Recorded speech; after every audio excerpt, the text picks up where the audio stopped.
noite. Estamos aqui para mais uma live.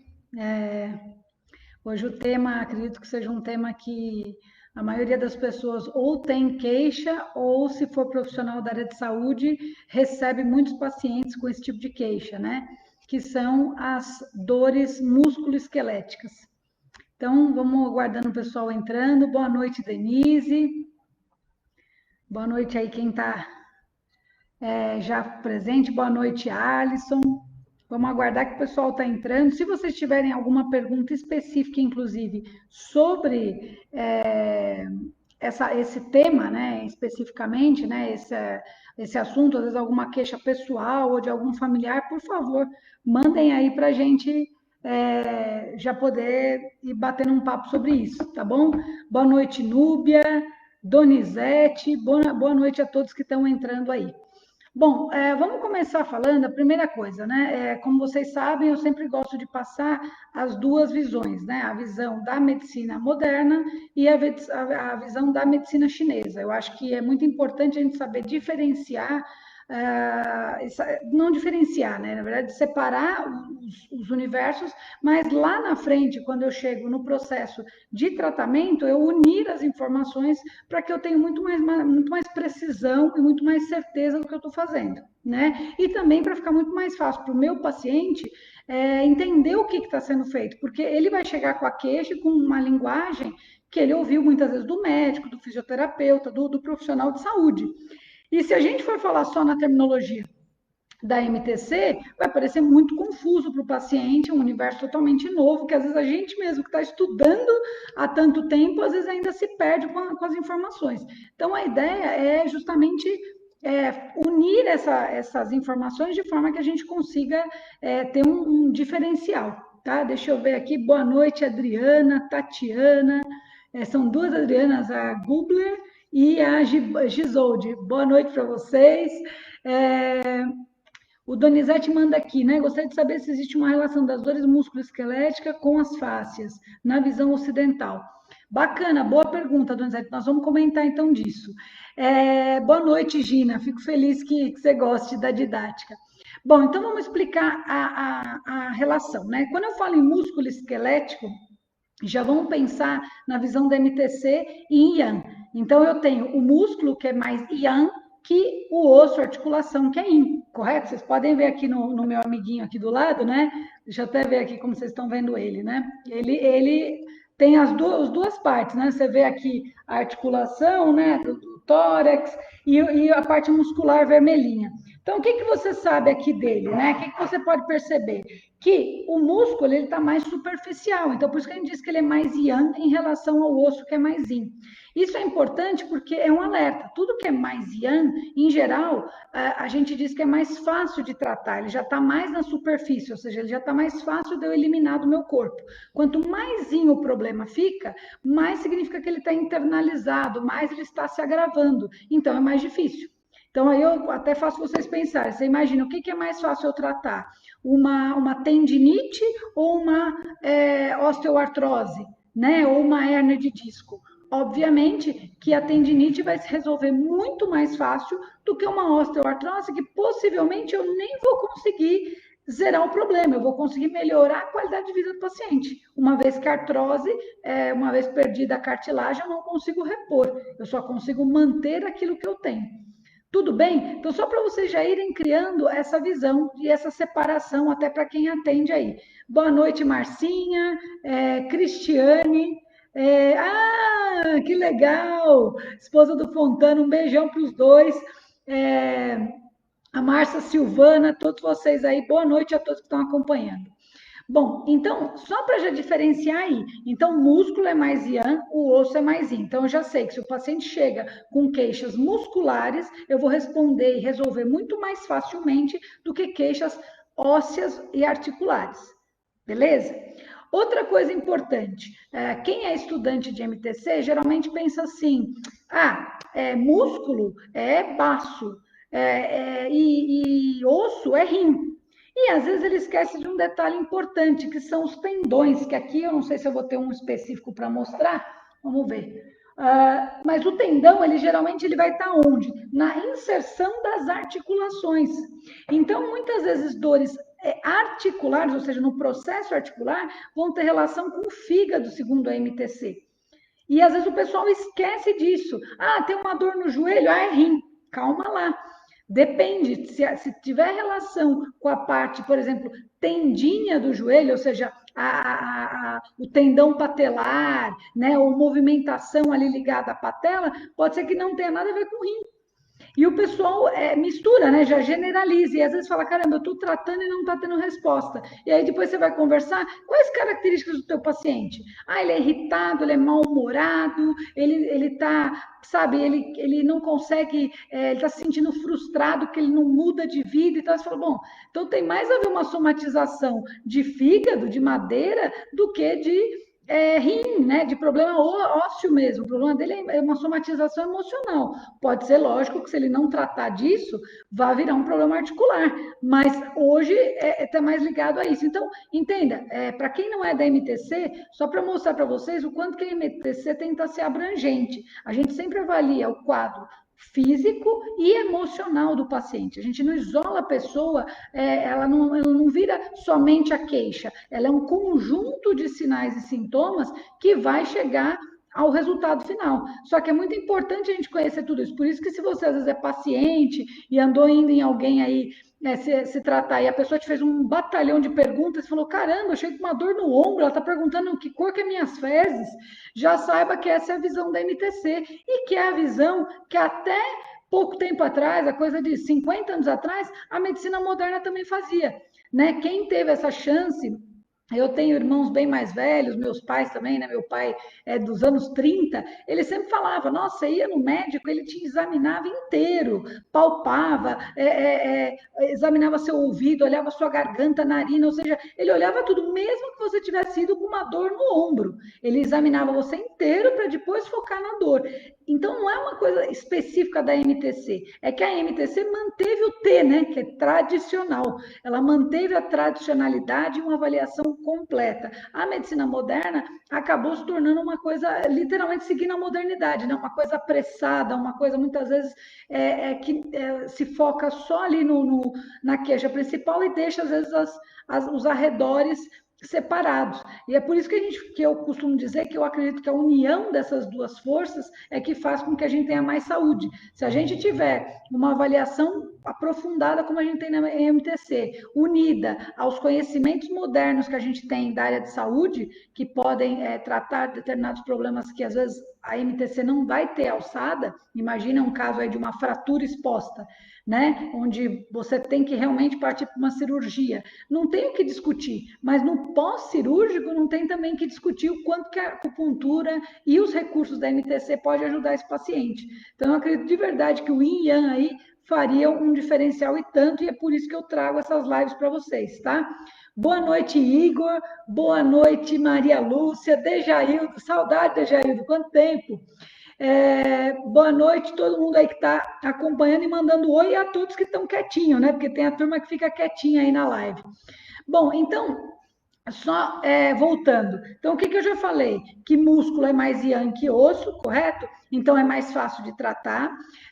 Outra coisa que é importante é não esquecer das articulações e da ligação do tendão nesse processo. Então, eu tenho o osso ligado aos rins pela MTC, músculo, quando eu penso em ventre muscular, ligado ao baço. Então, essa parte vermelha dele é ligada ao baço, por isso que o baço tem uma importância grande, porque a nutrição, a parte nutritiva, né, de vitaminas, minerais, tudo que a gente precisa para a massa muscular depende do baço, mas a força, ou seja, ali o poder de contração, de movimentação, tem muito do fígado. Não é à toa, olha que interessante para quem não tem esse raciocínio. A gente fala que vento não é movimento, né? O ar e movimento. Então, assim, o movimento depende do fígado. Por isso que ele fala, ele assegura o fluxo suave de energia. Porque ele que faz com que você tenha a movimentação adequada. Então, quando você tem rigidez, quando você tem dificuldade de mobilidade, é o teu fígado aí que geralmente está bloqueando isso.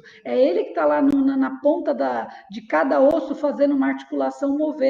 E o pessoal geralmente pula essa informação e por isso que às vezes fica só tratando ali o sintoma principal e não envolve o paciente no todo, tá? Então, isso eu acho que é outra informação muito importante. Bom, aí quando eu falo em dor, a medicina chinesa diz o quê? Que quando a gente tem alguma estagnação de energia ou de sangue, eu vou ter dor. Quando eu penso em energia, eu vou pensar em energia yang, né? Boa noite, Cláudio. O prazer é meu estar com vocês. Lucinéia, boa noite, queridona. Preciso ir aí pescar. E então, assim, falando de dores, né? Só para vocês entenderem, quando eu falo, no caso, que o paciente tem uma dor, por exemplo, por uma pancada. Então, imagina que ele tomou lá um chute, uma pancada ou até um entorse. Geralmente, você vai ter o que ali? Fica um hematoma, fica às vezes até edema. E o que significa isso? Que eu tenho parada de sangue ali. Isso que o chinês só fala que é estase de sangue, tá? Para quem não é da MTC entender, porque às vezes você ouve isso, parece um bicho de sete cabeças, estase de sangue. Gente, nada mais é do que aquele hematoma, do que aquele local onde você tem ali um edema, onde você tem uma marca de sangue parado, tá? Então, má circulação ali. Geralmente, essa é a dor que a gente fala que vai ser ocasionada por estase de sangue. Quem já teve uma entorse ou já deu uma topada aí, né, numa quina, tomou às vezes uma paulistinha, né, que fica aquele hematoma, você vai ter uma estase de sangue e aí você, quando você tenta tocar, mexer ali, dói demais porque você está com como é que fala? Uma hipersensibilidade, né? Quando você tem a alteração do TI, que a gente fala, eu falei outro dia numa live aí, não sei se vocês assistiram lá com o Rogério do CTN, onde eu falo que o sistema nervoso, se a gente for tentar associar sistema vascular e sistema nervoso na MTC, que seria o TI e o sangue, a gente vai dizer que o sistema nervoso, ele trabalha como? Por impulso elétrico, não é? Ele trabalha por sinapse ali. Então, se eu for associar a MTC, eu tenho que pensar em ti. Da mesma forma que se eu penso em circulação de sangue, eu vou pensar, obviamente, no Xie, que é sangue. Tá? Então, quando eu penso em impulso elétrico, nessa parte, eu tenho que pensar no Qi, que é o que os chineses falam que seria a energia, né? Então, nada mais é, quando eu tenho estagnação de sangue, perdão, de Qi, é quando eu vou ter as dores da maior parte do corpo, né? Quando a gente tem uma dor, quem que leva essa mensagem para o cérebro e me diz que eu estou com uma dor? Vai ser o impulso elétrico lá, entende? Eu tenho lá uma via aferente, né? A via aferente leva a mensagem para o cérebro, que geralmente é uma via sensitiva, e vai ter uma resposta da via motora do cérebro. Olha que interessante, um sente, o outro move. A gente não fala que Yan é isso, né? Então, para você ver que mesmo hoje a gente tendo um conhecimento moderno, a gente percebe que a linguagem oriental ela se encaixa. Ela só tinha, logicamente, uma forma mais simples, mas que para muitos não é simples, né? Porque quem ouve a primeira vez MTC pensa que é loucura. Mas quando você vai associando os termos, você fala, caramba, eles sabiam de todo esse processo. Então, isso é importante. Boa noite, Mara. Boa noite, Tatiana. Um beijo aí para todo mundo que está acompanhando. Então, só para vocês entenderem isso. Então, quando eu digo que eu tenho uma alteração de ti, aí eu vou associar o quê? A emoções. Por isso que a gente, quando passa um nervoso, fala: nossa, meu pescoço está travando. Nossa, minha lombar, eu não estou me aguentando. Você pode ter isso ocasionado por fator emocional e pode ter isso causado por algum fator biomecânico. Ou seja, se eu ficar lá batendo prego o dia inteiro, tal, batendo lá martelo, eu vou começar a ter uma dor por esforço repetitivo. Então, eu também posso ocasionar isso devido às minhas atividades. Não é só por causa de emoção. E outro fator que o oriental sempre considera são as alterações climáticas, que é quando você tem uma mudança brusca, por exemplo, que nem a gente está vivendo agora nesse inverno. De dia, às vezes, faz um sol até que quente, chega à noite, você está lá com 25 graus de dia, 24, quando chega à noite vai para 13, 12, ou seja, cai 10, 12 pontos assim de uma vez. Você percebe isso no corpo. Você percebe que você começa a sentir frio, aumenta a rigidez, a circulação não fica tão boa, né? Então, isso vai gerando alterações também musculares e pode virar articular se você deixar que isso se agrave, se você não se agasalhar, não se proteger, esse frio pode acabar te fazendo mal. tá? Então, o oriental ele vai avaliar isso. Alterações de energia podem vir do emocional, que a gente chama aqui no Ocidente de psicossomático. Ela pode vir por esforço repetitivo, que a gente chama aqui de LER, né, de lesão por esforço repetitivo, que a gente vai dizer que é uma hiperatividade yang, ou seja, você fez movimento demais, o yang lesou o yin. Tá? Então, a gente fala que é uma hiperatividade yang. A medicina moderna diz que é um LER, é uma lesão por esforço repetitivo. Tá? E também pelas causas climáticas, né? Ou seja, alterações climáticas, que podem ser alterações climáticas reais da natureza ou alterações provocadas, porque a gente tem hoje ar-condicionado, que gera um frio muito grande, a gente tem o ventilador, que se você ficar com aquilo direto em você, também vai gerar um sintoma parecido. Tudo bem? Beleza até aqui? O Igor falou, né? Então, é bem por aí mesmo, Igor. A gente acaba, quanto mais a gente conhece, mais a gente vai se apaixonando, né? Pelo menos é a minha visão da MTC, né? Apesar da gente ainda ter um longo caminho para melhorar os estudos, para melhorar a qualidade de pesquisa, eu acho que o que a gente vê na prática clínica muda realmente a vida das pessoas, né? Então, quem pode ver essa mudança no antes e depois do paciente, realmente é fantástico, tá? Voltando então, falando aí dos sintomas. Então, eu falei aí das características climáticas, aí nós vamos ter 4 principais. Nós vamos ter o vento, ou seja, que é aquela friagem provocada pelo vento. Nós vamos ter o calor, nós vamos ter a umidade e nós vamos ter o frio. Tá? Esses são os climas que afetam diretamente a parte muscular e vão transformar a sua dor, a sua estagnação, na chamada síndrome BI da medicina chinesa. Tá? Então, a síndrome BI é esse conceito, é o conceito onde eu tenho uma estagnação de energia e de sangue, causando uma limitação de movimento ou uma alteração do meu movimento natural. Aí eu devo lembrar que o vento e o calor, eles fariam parte das características mais yang, porque eles tendem a ficar mais na parte de cima do corpo, já a parte ou em cima ou superficial, vamos dizer assim. E as características de umidade e frio seriam mais yin, que elas tendem a ficar mais embaixo ou mais profundo no meu corpo. Correto? Então, o vento, o que ele caracteriza? Quando você tem algo, por exemplo, no vento, um papel, tem um filme que quem lembra dele vai lembrar da cena principal do filme Forrest Gump, que tem lá uma pena voando, né? Ou seja, aquele bem é um símbolo natural do vento, o vento move.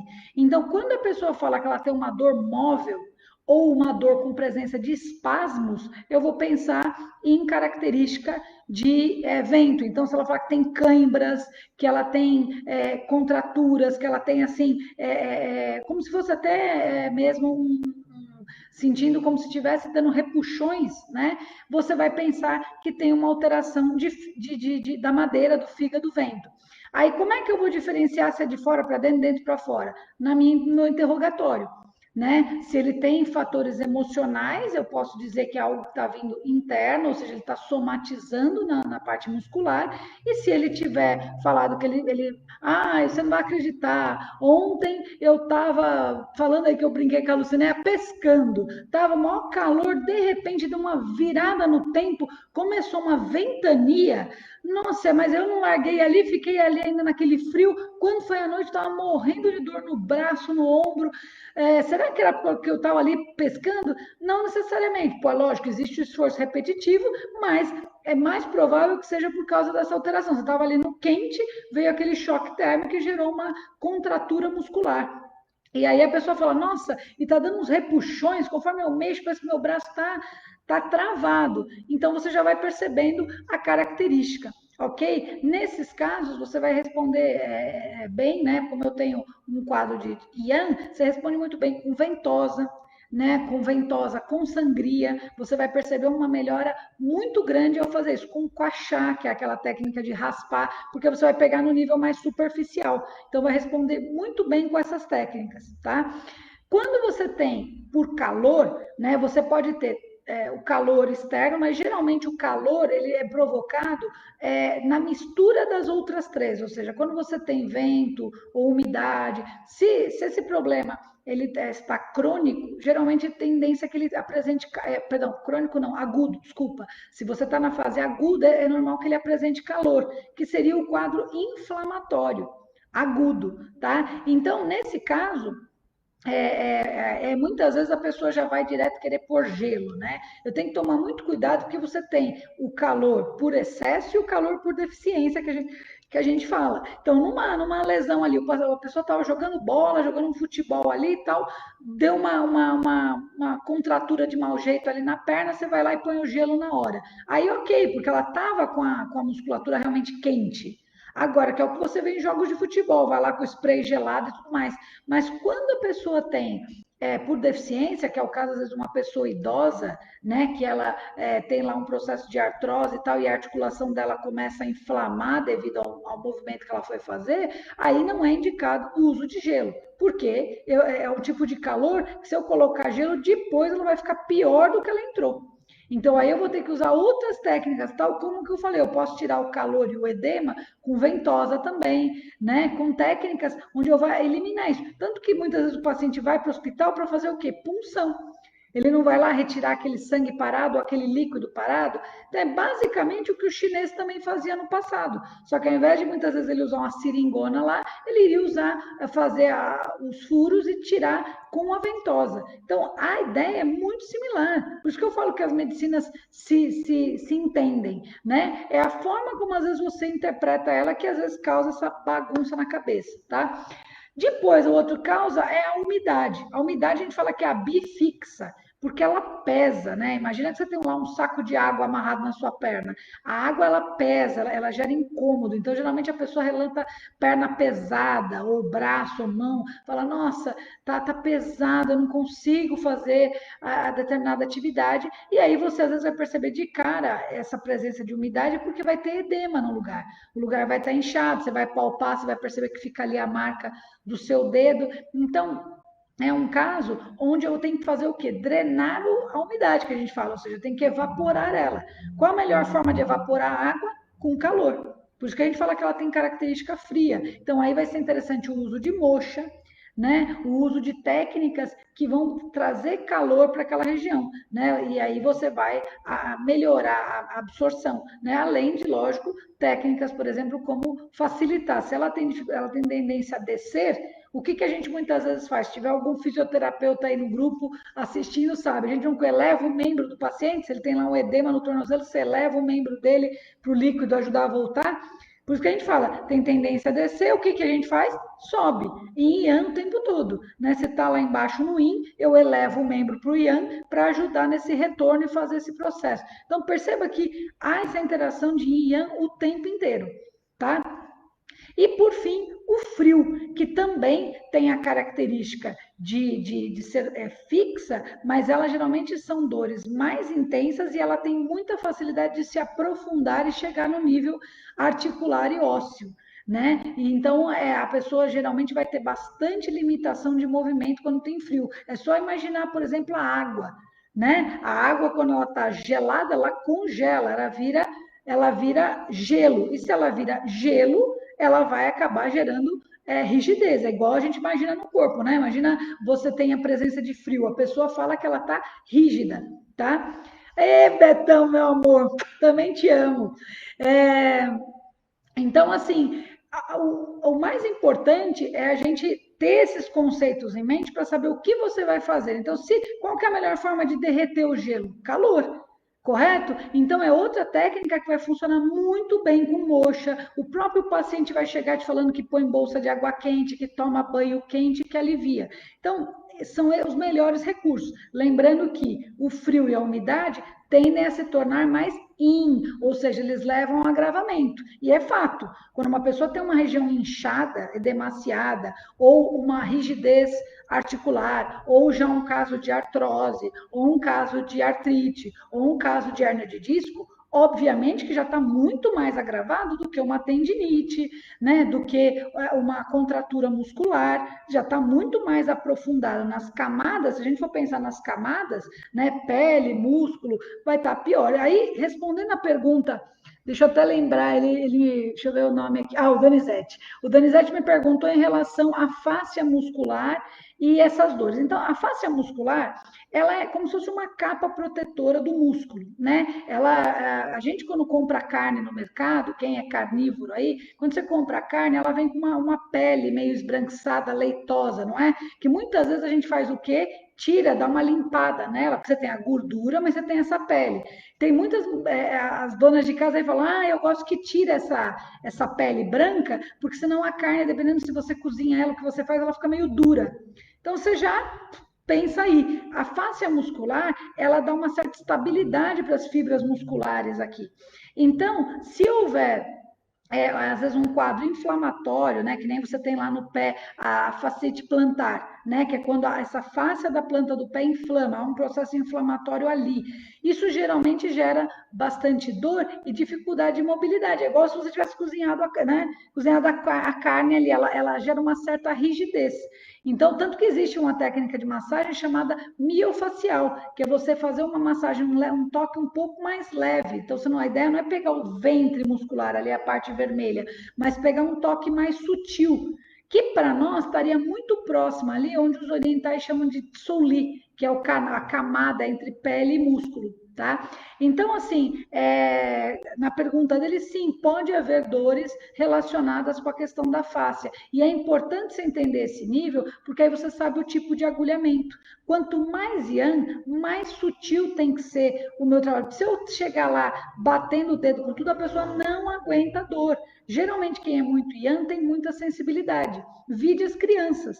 Criança, qualquer batidinha que você dá nela, ela não faz um escândalo, né? Qualquer machucadinha, uma picadinha. Quanta gente às vezes não liga, injeção, tá? A criança para ela é um tormento. Por quê? Porque a gente diz que ela é mais yang, né? Ela tá com a energia ali, a flor da pele. Já o idoso, às vezes você faz moxa, se você não pergunta para ele ou não fica olhando, às vezes não tem caso até de queimar o idoso, porque ele tem tanta baixa sensibilidade, porque o ti dele, ou seja, eu falei, sistema nervoso dele, as terminações nervosas dele já estão tão com perda de energia, que você estimula ali, ele nem percebe. Nossa, você esquentou hoje? Não, ainda não está quente, fia. Não, tá, pode continuar. Ele não percebe essa alteração, porque o yang dele está bem baixinho. Ele está perdendo energia. Por isso que idoso não faz tanta movimentação. Criança dá cambalhota, faz mil coisas, dá um pulo, já está de pé. O idoso tem dificuldade para se locomover, tem dificuldade de manter o corpo elevado em todos os sentidos, né? Você tem um aumento de flacidez, você tem dificuldade de locomoção, né? Até a parte de memória, audição, visão, tudo diminui, porque o yang tende a debilitar. Tá claro isso? Então é por essa razão que se você entende a camada, você também entende. Às vezes o pessoal quer chegar com uns agulhões desse tamanho para pegar uma pessoa super yang, quando que às vezes você fazendo uma ventosa, uma massagem, teria melhor resposta do que a agulha. E aí o pessoal fala, mas eu sou acupunturista, eu não tenho que fazer massagem. Aí eu venho falar, eu sinto muito de você pensar assim, porque antes de você ser acupunturista, você é um profissional da MTC. E a MTC, ela é um complexo de terapias, ela não é só acupuntura. Infelizmente, no Ocidente, se destacou a acupuntura, mas ela é formada por fitoterapia, por dietoterapia, por ventosa, moxa, Qigong, que são os exercícios. Então, assim, você tem a mesma complexidade da medicina moderna, só que com uma outra forma de abordagem. Então, assim, não adianta você querer ter todos os resultados com a acupuntura. A acupuntura está nos níveis dos canais, ela está ali nos meridianos, ela está mais superficial. Então, assim, vão ter determinados problemas que se eu não entrar com fitoterapia e com correção alimentar, o paciente não vai responder bem, né? É que aí eu vejo o pessoal falando, tratamento do diabetes, tratamento disso. Gente, já está ali na matéria, já tem uma alteração hormonal, já tem uma alteração física, né? Não adianta eu achar que só os canais vão resolver. Se a pessoa não mudar a alimentação dela, se a pessoa não entrar com uma fitoterapia, o corpo não vai responder como você espera.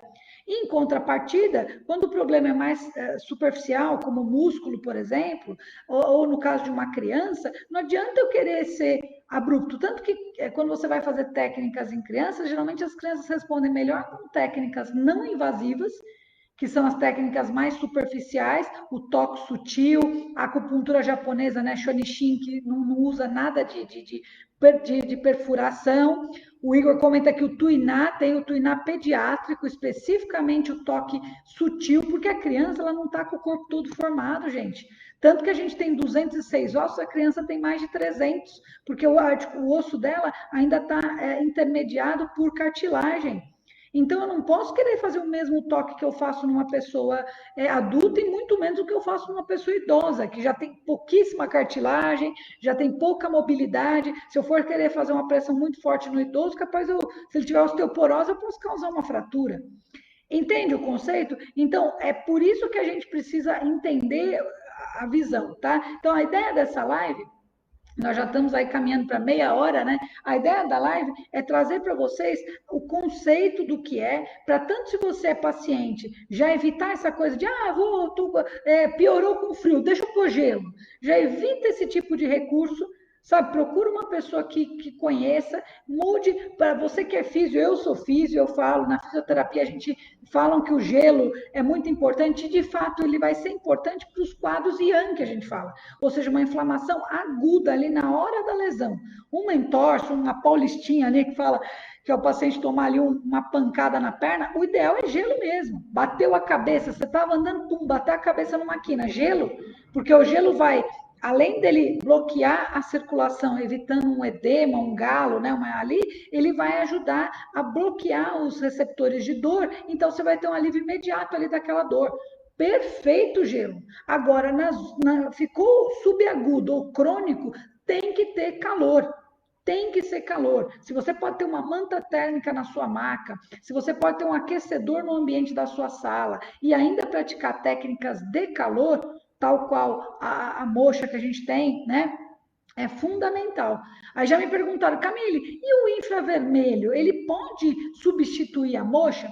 Basicamente, os estudos hoje mostram que o calor da brasa da moxa no seu ápice, ele chega a ter emissão de infravermelho, de onda infravermelha. Então, assim, o que a gente sabe é que é muito similar. A gente não pode, não é porque a moxa é milenar e que só ela vai funcionar. Realmente, o infravermelho, ele pode ter um efeito muito positivo. Se me pergunta, eu vou ser bem sincera, entre a moxa elétrica, entre a moxa carvão e o infravermelho, eu vou ser muito sincera, eu prefiro a moxa com artemisia, por todos os estudos que se tem da erva e da ação dela anti-inflamatória, mas eu prefiro usar o infravermelho. Porque a moxa elétrica é basicamente uma resistência ali, um ferro, né, quente, tá? Que você aproxima. Então é um calor bem mais superficial. E a moxa carvão não tem, né? Ela chama moxa, mas ela não tem moxa, porque a palavra moxa vem de moguçá, que é artemisia em japonês.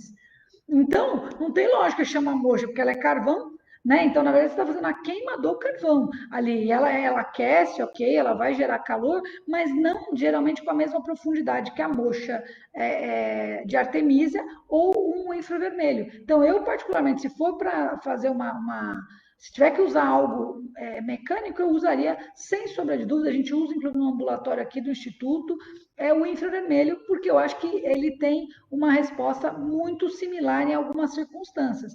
Porém, em algumas circunstâncias, como eu falo, até porque a lâmpada ela é uma lâmpada grande, então ela abrange uma região ampla. Quando você às vezes quer pegar uma região, uma articulação bem especificamente, por exemplo, a articulação do ombro ou a articulação do cotovelo, às vezes você não vai ter essa vai ter uma dispersão aí dessa luz. Então é interessante, às vezes, usar a moxa pontual ali, que você vai ter muito mais resposta, muito mais resultado, tá? Ricardinho, querido, um beijão pro Ricardo. Cristiane, Deixa eu ver. Ah, Smart Motion e PET de Artemisia. Então, Cristiane, hoje tem muitos recursos, só que o que eu sempre costumo falar para o pessoal, cuidado com esses recursos novos, porque às vezes é só para inglês ver, ou seja, para vender. Né? Então, assim, até que ponto é válido? Que nem os PETs de motion, geralmente eles, inclusive, eles entram em combustão, né? Assim, eles aquecem com o contato com o oxigênio, né? Quando você tira lá o adesivo, ele entra em contato e ele começa a aquecer. Mas você percebe que é um calor muito, muito, muito mais superficial, muito mais fraquinho que o calor da moxa mesmo, brasa, ou de uma Artemisa. Ah, é verdade, Fontana, desculpa. É que você falou que era da esposa e eu bobiei, verdade, André. Então, assim, esse PET, ele tem um calor muito melhor. Então, o que, que eu acho interessante do PET? Às vezes, para a pessoa ir embora, você faz a moxa, como a região fica quente, e se a pessoa às vezes não proteger, né, esse calor vai se perdendo. Então, por exemplo, um paciente idoso que tem uma debilidade muito grande de calor, o que, que você faz? Você faz a moxa, aplica o PET para ela ir embora, porque assim você mantém a região quente por mais tempo, e aí o paciente vai ter uma melhora por mais tempo. Tá? Então, nesse caso, vale a pena. Agora, tem pessoas que simplesmente trocam a moxa bastão ou o infravermelho por esses patches. E aí não vai ter o resultado igual, nem a pau. É um calor muito, muito, muito menor. Tá? Então, eu não recomendo você substituir, mas sim complementar. Agora, uma coisa que eu falo, cuidado com essa coisa de aparelhos, de tudo que é milagroso. Ah, aparelho que diagnostica 1000 doenças. Eu sempre costumo até usar de ironia e falar assim, tá, tem nos grandes hospitais aí que nós conhecemos, né, esses famosos aí que todo político vai se tratar, né? Então, no Einstein, tem ali no Libanês, tem nesses lugares, nunca ouviram falar. Então, você se questiona.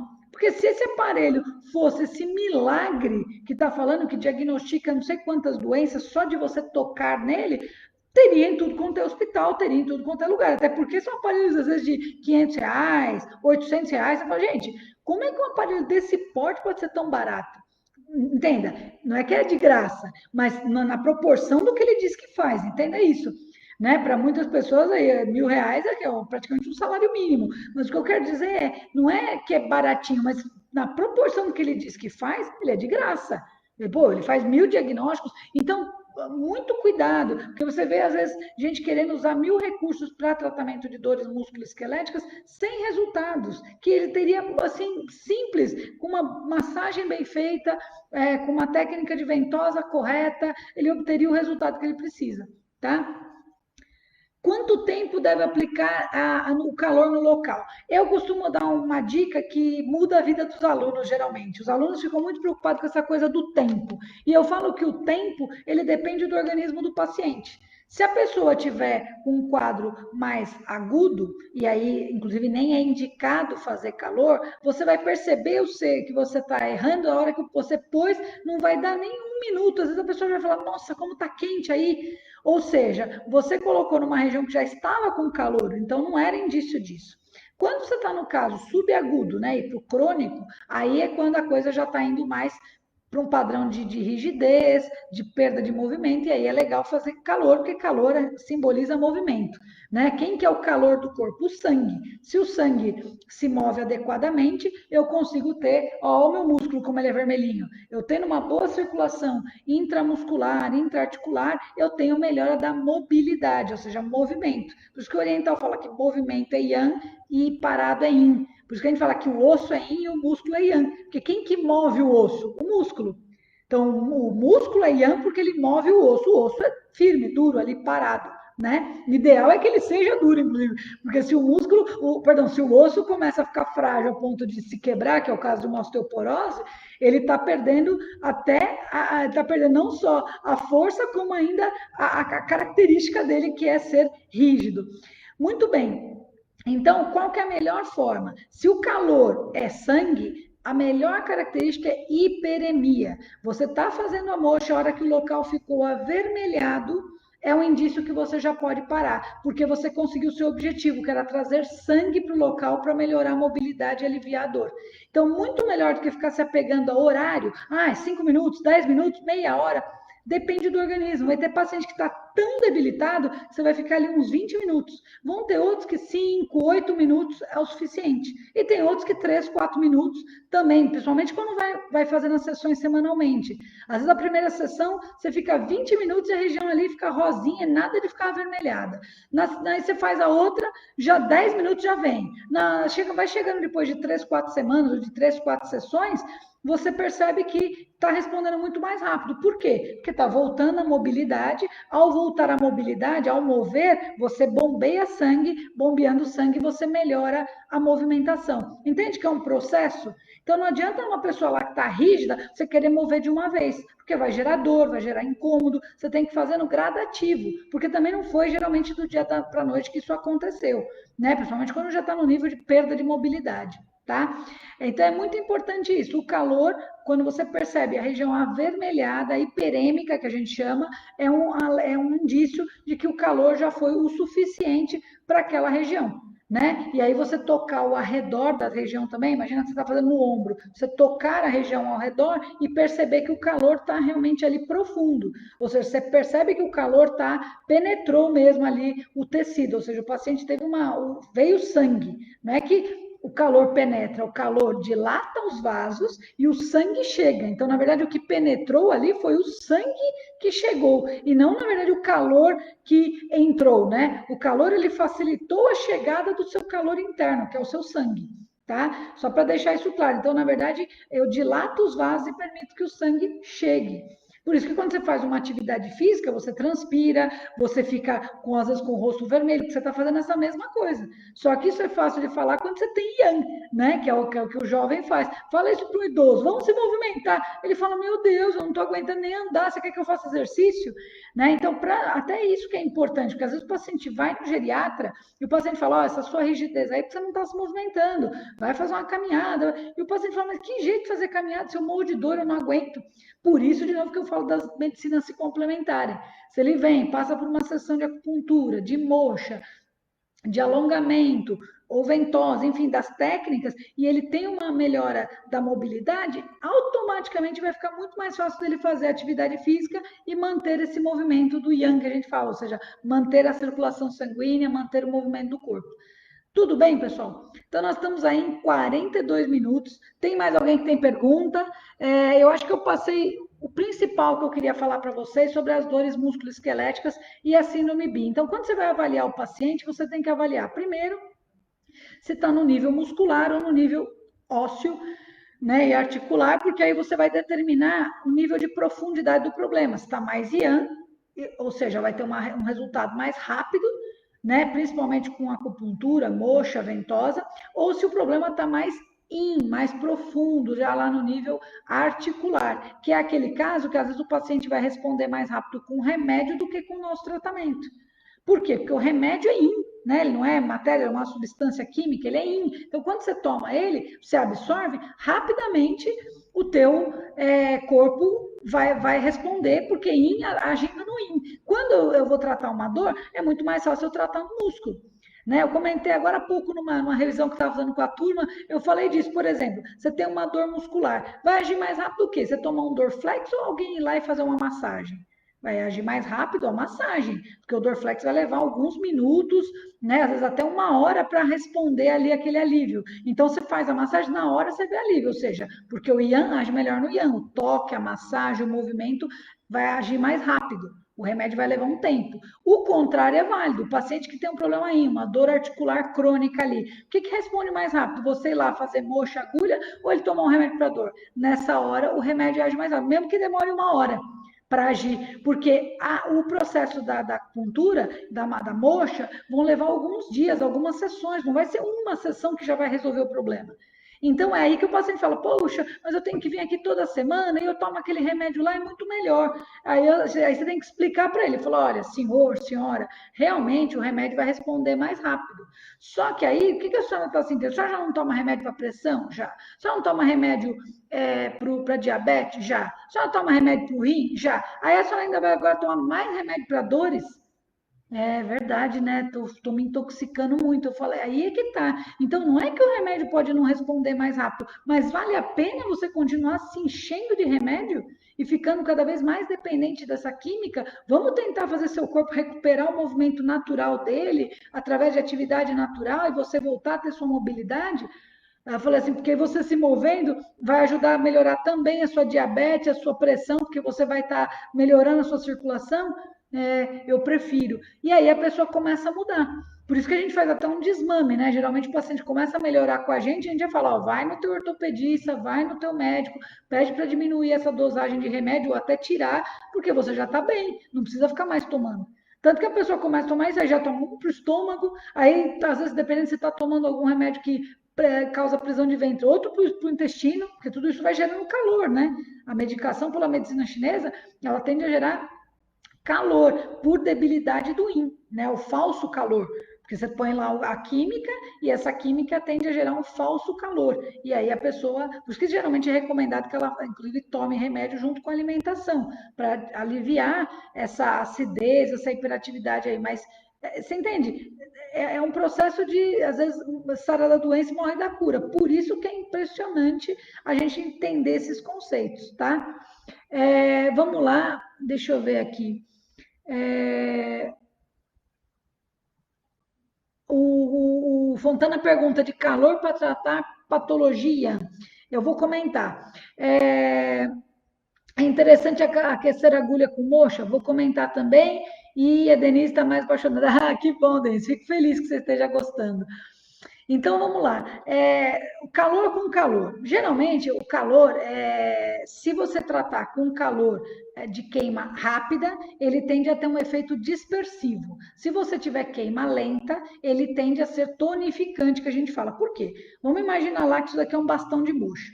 Quando você deixa o bastão lá a uma certa distância e o calor vai vindo devagar, o que você vai fazendo? Aquilo que eu falei, de dentro para fora, né? Você vai dilatando os vasos, estimulando os termos receptores, por isso que vai dando aquela relaxadinha, né? Você vai ficando relaxado com o calorzinho. E aí você percebe que a região vai ficando vermelha porque o sangue está chegando.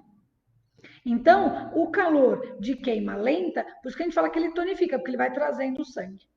Pois bem, o calor de queima rápida, que era muito comum, ainda é comum na China, era muito, sempre foi muito usado no Japão, mas aqui no Ocidente há uma resistência e eu também não sou, hoje eu acho que é totalmente justa essa resistência, que é o quê? Quando você queima muito rápido, aquela famosa moxa com bolha ou cicatriz, o que que você faz? É o yang lesando o yin muito rapidamente, porque você gerou uma lesão ali no tecido. Então, ao ter uma queima rápida, a lesão vira uma dispersão. Por isso que a gente fala que ajuda no quadro. Por isso que é muito comum os japoneses que falam ter katakori, que são as dores na região de ombro, trapézio, aqui, aquelas dores travadas, você vê às vezes muitos deles com manchas de que faziam essas mochas com bolha ou cicatriz. Só que aqui no Ocidente isso não é bem aceito, obviamente, porque ninguém quer ficar com cicatriz ou ter uma dor nesse nível de intensidade. E aí é que eu falo, não precisa desse nível. Aí eu respondo até a pergunta do.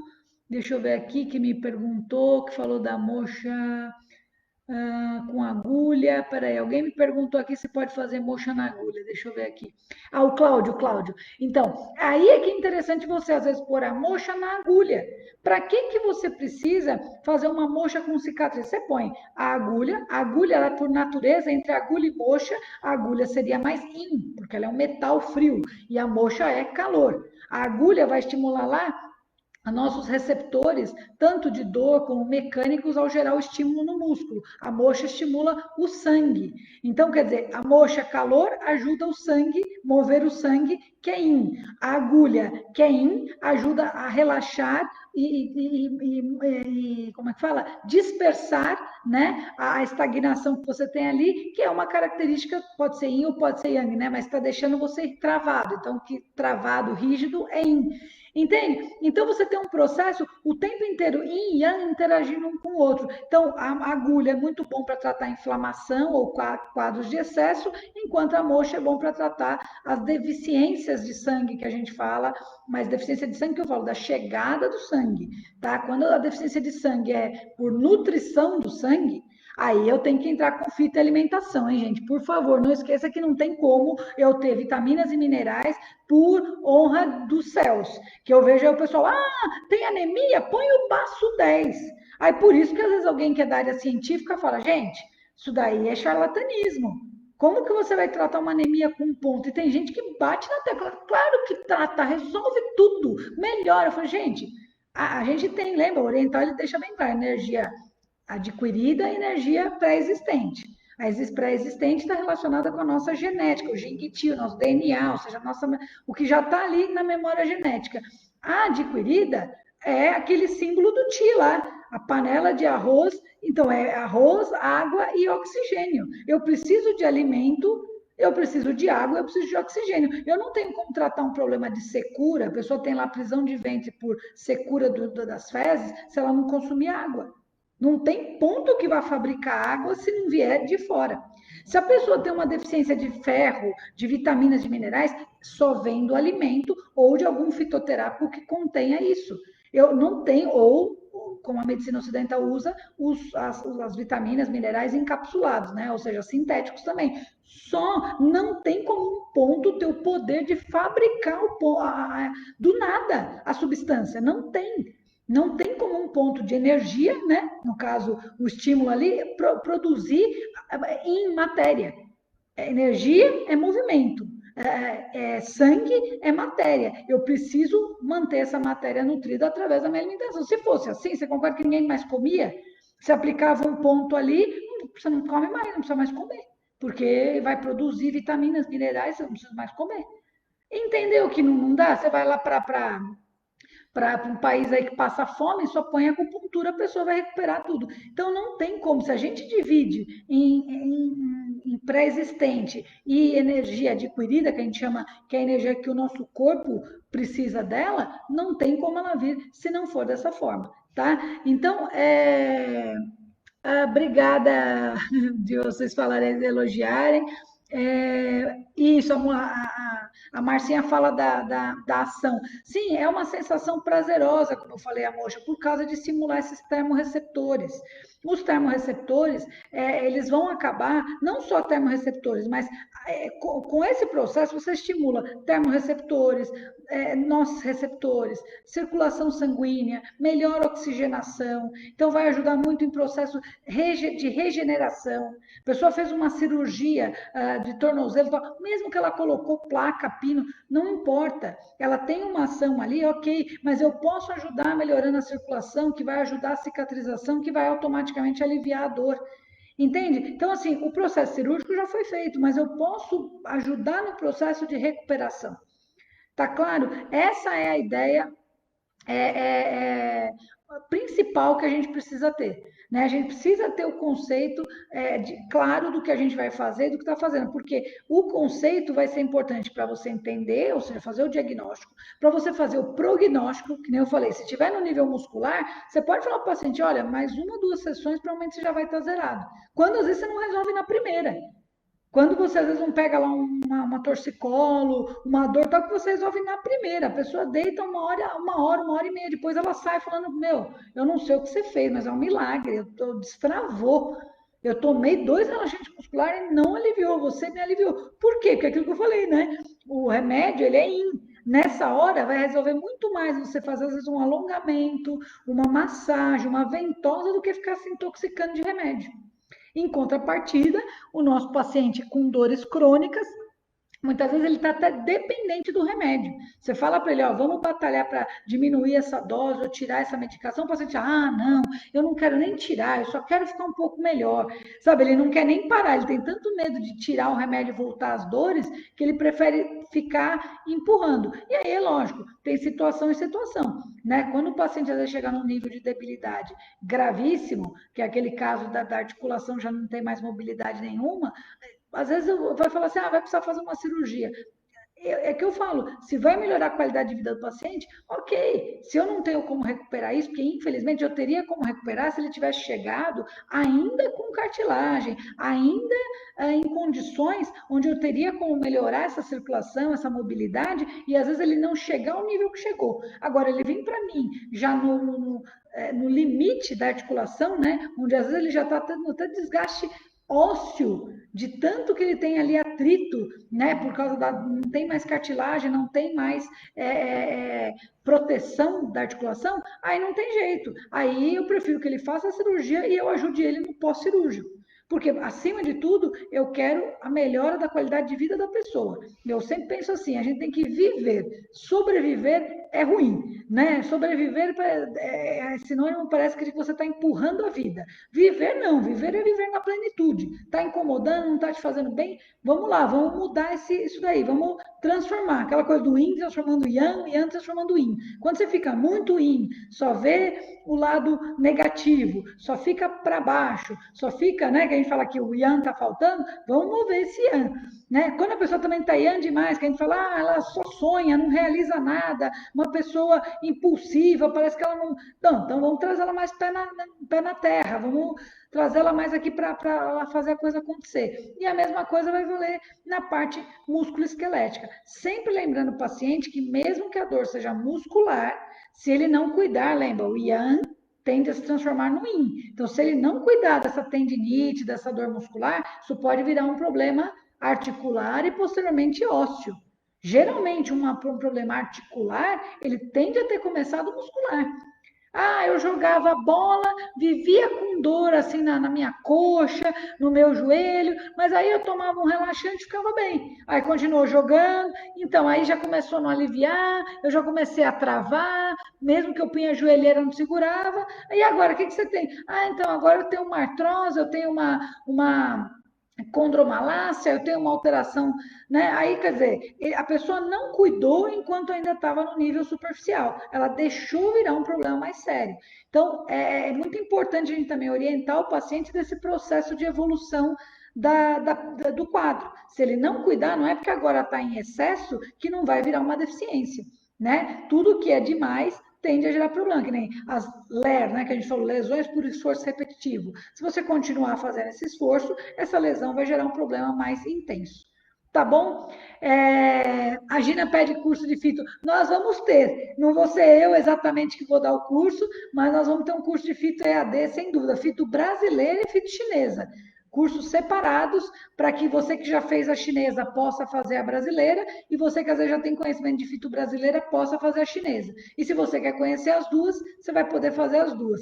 Pode ter certeza que vamos ter isso, tá? Então é isso, pessoal. Eu acho que eu passei o mais importante, o conceito que eu tenho dentro de mim, sempre a ideia de que os alunos e profissionais têm que saber o caminho. Né? Não é à toa que o nome da nossa escola aqui é Lum Tal, né? O caminho, tal é caminho, né? É você saber direcionar, é você entender a base, para você não precisar ficar preso em protocolo, em ter que ficar misturando conhecimento. Não, é muito claro. É muscular, é na pele, é mais superficial. Eu não tenho necessidade de querer pôr agulhas gigantes, querer fazer procedimentos mirabolantes. É mais profundo, aí sim eu preciso de um agulhamento mais profundo, de técnicas mais invasivas, de fito, de mudança alimentar, porque eu não vou conseguir resolver tudo da superfície. Não tem como lá na agulhinha, nos canais, na superfície, eu tratar tão profundo assim. Eu preciso de um conjunto de técnicas para obter esse resultado. Vocês tendo isso em mente, vocês já têm ferramentas suficientes para trazer melhora para os seus pacientes. Né? E eu acho que o maior objetivo da gente, já que a gente não leva nada dessa vida, nem o nosso próprio corpo, que a gente deixe o nosso melhor, que a gente possa melhorar a vida das pessoas, que pessoas que às vezes aí não conseguem andar, não conseguem ter qualidade de vida, possam ter isso de volta, porque é gratificante. Né? Eu posso dizer que nesses 20 anos aí foram né, mais de 8, 9 mil pacientes, eu não me lembro agora mais a conta, eu tinha feito uma conta e tinha dado 8, mas já passou, né? Mais de 8 mil, você vê a fisionomia do paciente e ele vir para você e falar, olha, eu voltei a ter qualidade de vida, eu consigo agora ficar com os meus netos, ou nossa, eu não conseguia mais fazer as atividades que eu gosto, eu jogava tênis, eu jogava futebol, tive que parar tudo por causa dessas dores, e ele poder voltar a fazer as coisas que dá prazer, que é o que eu falo, é o viver, né? Porque sobreviver é difícil. Então é isso, espero ter esclarecido. É, eu estou preparando aí, pensando na próxima live. Se vocês tiverem dicas ou assuntos que vocês queiram saber, mandem aqui, que eu vou ter o maior prazer de discutir, ou, né, de apresentar para vocês essa visão sempre unificada dos dois mundos, né, moderno e tradicional. E aí a gente continua por aqui na próxima semana, tá bom? Um grande beijo para vocês, boa noite e espero que aproveitem aí essas informações. Até mais. Obrigadão.